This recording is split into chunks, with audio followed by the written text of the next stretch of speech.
Hey, aku lagi Mas Lori Gamer. Hari ini kita sudah genap 1 minggu Tier 0. Gimana perasaannya Mirror Match Tier 0? Senang nggak? Karena itu juga yang terjadi di turnamen. Selama seminggu ini udah ada banyak turnamen Master Duel yang diselenggarakan dan ya kurang lebih seperti itu juga yang terjadi di turnamen-turnamen ini. Tier tetap yang paling kuat. Kalau kita buka di masterduelmeta.com/tierlist, kita bisa lihat tiering dari deck-deck yang kompetitif di turnamen. Dan biarpun ini menggambarkan tiering deck berdasarkan representasi deck tersebut di turnamen, tapi representasi tersebut bisa dijadikan gambaran kasar tentang apa deck yang akan kamu temui di rank juga. Menurut MDM, deck yang tier 1 itu adalah deck yang power levelnya minimal 12. Kemudian yang tier 2 di sini nggak ada, tapi tier 2 itu antara 7 sampai 12. Dan tier 3 itu antara 3 sampai 7. Artinya apa? Artinya power ranking itu dihitung berdasarkan persentase toppingnya mereka di turnamen-turnamen tersebut. Dengan kata lain, tier dengan power level 54,7 itu artinya tier itu menduduki 54,7% dari deck-deck yang termasuk dalam top card dari turnamen-turnamen tersebut. Dari semua deck yang termasuk top card di turnamen tersebut, 54,7%-nya adalah tier. Kemudian sisanya Branded Despia 5,4%, Adamancipator 4,9%, dan seterusnya. Tiering itu seperti itu hitungannya. Di MDM itu tidak didefinisikan secara resmi tier 0 itu termasuk dari berapa persen. Ada yang bilang 65%, ada yang bilang 60%. Kalau menurutku di atas 50% itu sudah termasuk tier 0. Deck yang sedemikian kuat dominansinya sehingga minimal setengah dari top card turnamen tersebut ia pakai deck itu. Setengah sisanya entah rogue, entah jeng-jeng lainnya, entah counternya, entah anti-meta, dan seterusnya. Kalau kita ngomongin anti-meta, di meta sekarang ini deck apa sih yang anti-meta? Fluanderis yang pakai normal summon, kemudian Exorcister yang mempunish graveyard play.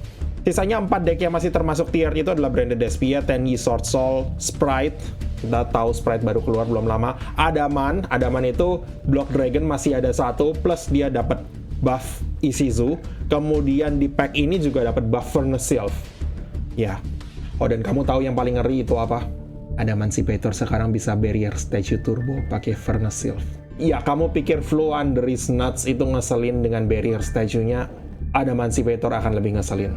Bukan cuma karena combo aslinya sendiri udah ngeselin. You know, Baron, Borreload, Colossus. Sekarang dia punya Barrier Statue Turbo. Block Dragon mau kapan di-ban? Sprite somehow masih nyegerin sama dengan Tenyi Sword Soul yang walaupun deck udah tua, tapi somehow masih tetap tier. Sekarang kalau kita mau jujur, memang kita yang ngikutin meta OCG dan TCG sebetulnya juga sudah tahu bahwa tier 0 itu bukan cuma meme, tapi sungguhan terjadi. 54,7%. Belum pernah sebelumnya seperti ini terjadi. Dan tier itu nanti masih akan lebih kuat lagi setelah Bestial muncul. You know, Bestial yang mau dijadikan engine branded Bestial, yang bisa dijadikan Bestial Synchro, tapi enggak, ternyata dijadikan tier 0 Bestial. Ada yang bilang Bestial counternya tier loh. Enggak, Bestial dipakai tier untuk mengcounter tier lainnya. You were the chosen one. It was said that you would destroy the Sith, not join them. Bring balance to the Force, not leave it in darkness. Oke, tadi aku sempat nyinggung sedikit tentang turnamen, tapi turnamen apa sih yang aku maksud? Well, ada 1, 2, 3, 4, 5, 6, 7, 8, 9, 10 turnamen sejak April, 11 April. Jadi top card dari turnamen-turnamen ini yang kemudian digunakan untuk melihat representasi dari deck-deck tersebut di meta sekarang ini. Dan angka ini tuh keluarnya dari turnamen yang ini. Sekarang jelas lah ya, turnamen tentang tier mirror match turnamen itu ya semuanya mesti tier 0. Itu nggak kaget kan? Tapi turnamen-turnamen kayak Meta Weekly-nya Decade itu lihat sendiri top card-nya. Tier 10 sisanya cuma 1, 2, 3, 4, 5, 6. Dan inilah nama first place-nya. Wow, first place-nya Sword Soul malah. Sword Soul dengan Dim Face. Tapi Sword Soul tetap. Yang menariknya adalah turnamen Meta Weekly ini best of 3 sekarang, pakai side decking.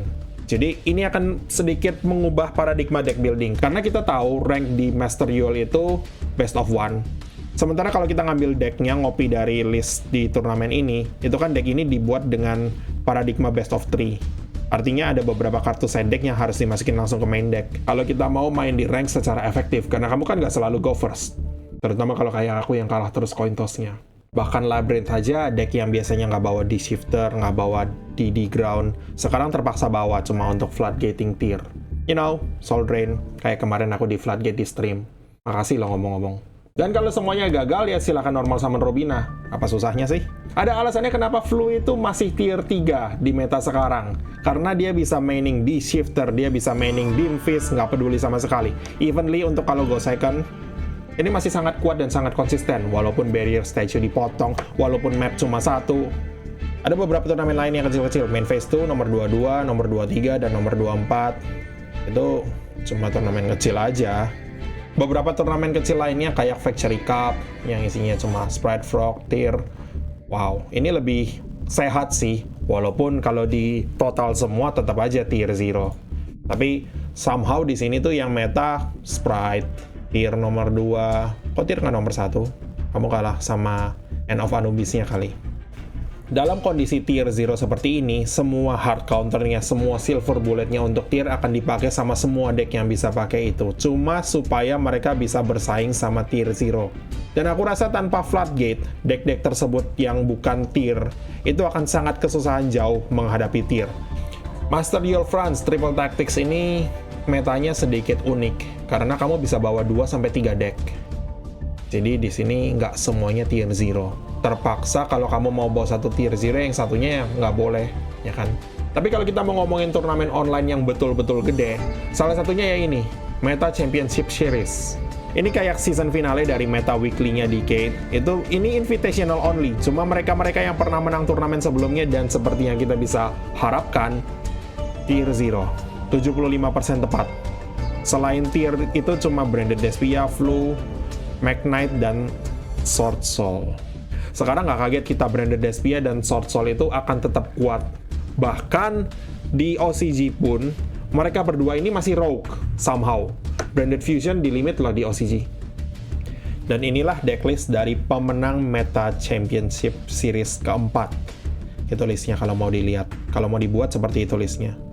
Yang perlu diperhatikan mungkin ini, Zodiac Engine. Kita bikin Chaka 9, overlay ke Borbo, hit, kemudian kita bisa overlay ke Dryden, terus ke Zeus. Kita bisa bikin Zeus dengan banyak material, karena Chaka 9 itu cuma butuh 2 minimal, level 4. Tapi kalau kamu punya level 4 lebih, kamu bisa overlay 3 jadi Chaka 9, kemudian jadi Borbo, dan kamu dapat material lebih untuk Zeus-nya. Jadi itu kayak mini engine di extra deck untuk bikin Zeus yang gede. Dan ini side deck-nya. Kadang-kadang Heartbeat dan Crime ini kan sedikit clutch, jadi kadang-kadang mereka nggak dipakai. Tapi kalau mau dipakai, mereka punya satu. Kalau kita scroll ke bawah lagi, ada deck yang menarik nggak? Branded Despia dengan Ishizu tier. Ishizunya yang dibawa cuma shufflernya doang, kemudian tiernya juga cuma mini engine fusionnya aja. Kemudian ada Branded Despia standar. Deck ini lumayan keren, dia bawa 3 Super Poly. 3 Super Poly itu bisa relatif mengcounter Ish tier kalau pemainnya itu kurang play around Super Poly. Ini decklistnya hampir sama dengan yang sebelumnya di Meta Weekly. Jadi Flu itu tetap relatif efektif melawan tier tanpa harus pakai engine-nya tier. Dan kalau kita scrolling sisanya ya kebanyakan Ish tier juga, cuma ada sesekali doang yang non-Ish tier. Tapi dominansi deck ini sebegitu kuatnya. Kemudian turnamen ini, Master Circuit Series nomor 10. Seperti yang kita tahu, tier 0. Oh wow, Exosister. Aku pikir Exosister itu bukan pilihan yang cukup konsisten untuk ngalahin tier, tapi sesekali mereka bisa top. Nomor satunya Jesse Cotton. Jesse Cotton itu pemain Yu-Gi-Oh! Profesional di TCG. Jadi ini listnya.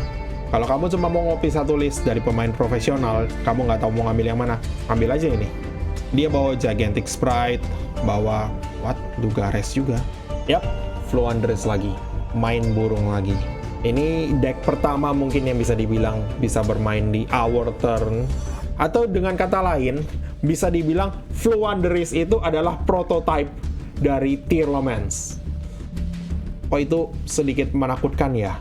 Well, sisanya kebanyakan ya tier 0 semua. Tier 0 format, namanya tier 0 itu yang mendominasi ya cuma tier doang. Dan ini deck stun. Top 16 somehow. Dan kalau kamu udah betul-betul muak dengan meta sekarang, aku nggak nyalahin kamu. Silahkan pakai deck stun, anti-meta, apapun lah yang kamu mau sebut ini, Barrier Statue Turbo dengan Fossil Dyna. Sebetulnya dari tadi aku lihat beberapa list Exosister, tapi menurutku Exosister itu kurang menjadi counter yang konsisten. kelihatannya untuk mengcounter tier itu Floowandereeze masih lebih konsisten daripada Exosister. Mungkin masalahnya karena Floowandereeze itu endingnya pakai M-Pen itu floodgate bagus. Tapi Exosister nggak punya floodgate apa-apa, mereka cuma bisa plus ketika lawannya buat graveyard play. Masalahnya lawannya buat graveyard play itu plusnya mereka lebih gede lagi daripada plusnya kita. Jadi aku merasa bahwa deck ini adalah deck yang relatif cocok untuk dipakai. Walaupun masukin Gozen itu lumayan bisa sih, di limit pun ya cuma untuk one off aja. Dan di turnamen-turnamen yang aku lihat tadi itu reportnya, kelihatannya satu hal yang konsisten itu Floowandereeze hampir selalu ada. Dan ini bahkan Exosister pun nggak hampir selalu ada. Salah satu kekuatan Floowandereeze itu adalah dia bisa recycle di shifternya. Misalnya dengan menggunakan Stree, membanish satu kartu dari graveyardmu di shifter, kemudian graveyardmu kosong lagi, kalau kamu punya di shifter kedua, kamu bisa pakai. Atau bisa juga di recycle pakai Mega Raiza. Shuffling satu kartu dari graveyard, kedua pemain, graveyardmu aja, di shifternya di shuffle. Kalau kamu punya di shifter kedua, kamu udah siap untuk di shifter lawan lagi. Sementara di shifter yang ada di deck, bisa nanti ditarik lagi. Satu di shifter aja udah mematikan untuk tier, apalagi dua. Secara keseluruhan, tier itu memang tier 0, tapi yang mengagetkan mungkin Floowandereeze itu selalu top dari masing-masing turnamen-turnamen yang gede ini. Minimal ada satu Floowandereeze.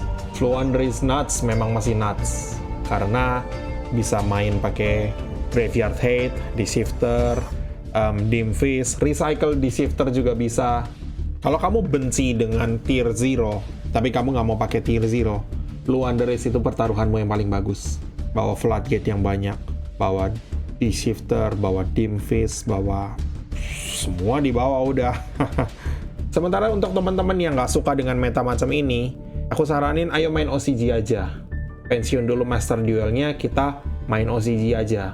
Pindah main OCG di mana tier 0, mulai dari Sprite, tier Isizu, nanti Bestial dan Kastira udah di hit.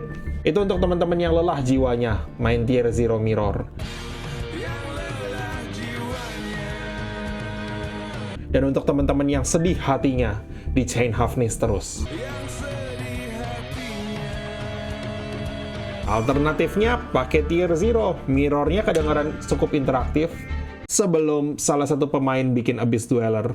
Tapi kalau memang tetap mau maksa tidak bawa tier 0 pun, nggak masalah, masih banyak alternatifnya. Itu tadi bahkan Marincess masih bisa nyampe Diamond 5 minimal. Tapi kalau bener-bener udah capek, aku udah nggak mau lagi ngelihat dominasi tier 0, pindah ke OCG aja. Di bandlist yang baru, tier 0 itu masih tetap hidup, tapi nggak segila di sini. Nggak super konsisten, nggak sampai tier 0, literally tier 0 seperti ini. Konsekuensinya ya teman-teman harus belajar dulu bandlistnya OCG itu seperti apa. Tapi nggak masalah, karena videoku yang berikutnya akan membahas tentang bandlist OCG dan perbedaannya dari Master Duel. Kalau misalnya teman-teman betul-betul mau main OCG sebagai penggantinya Master Duel. Entah sementara, entah permanen. Ngomong-ngomong, aku stream setiap hari Jumat, Sabtu, Minggu jam 7 sampai jam 11 malam, kecuali kalau sakit, sibuk, atau tanggal merah. Stay tune, video berikutnya bandlist OCG. Makasih udah nonton, bye-bye.